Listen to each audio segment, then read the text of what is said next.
So mirror, mirror on the wall, which is the worst performing setting of all? I tested mirrors across multiple VR racing sims, and honestly, it's not what I expected. As usual, all tested at max settings, no optimisation whatsoever, native resolution on the Pimax Crystal Super, all graphics cranked to the max, with a 9800X 3D and a 5090.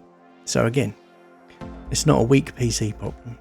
So I thought mirrors were going to be expensive because they're rendering another view of the game, but it doesn't seem so. Let's start with iRacing. Mirrors off, 65 frames. Mirrors on, 60 frames. So that's only about a 5 FPS hit.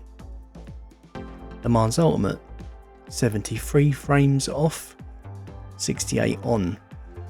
Again, only about 5 frames per second. ACC, 48 FPS mirrors off and 45 mirrors on. Small drop, but it's still there. AMS2, Automobilista 2, 64 off and 64 on, literally nothing there. And Assetto Corsa, 59 on and 59 off. Again, nothing to write home about.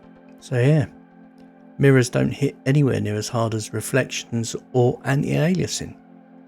And honestly, I expected way worse than this. But they're not free either. Mirrors are still rendering another view of the game. So even if your average FPS doesn't drop that much, you're still adding extra load having them on. So if you need to find some performance, lower the reflections or turn them off first, anti-aliasing second, and then your mirrors maybe. And also make sure you're not super sampling more than you think. So mirror, mirror on the wall, you're not the worst performing setting at all. Not even close. So far I've tested anti-aliasing, shadows, reflections, and now mirrors.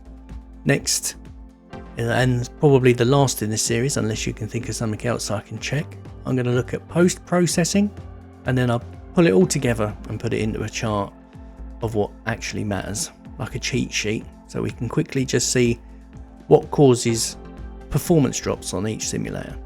And anyway, that's enough from me for today. I hope it helps. And as usual, thanks for watching, take care of yourselves, and I'll talk to you soon.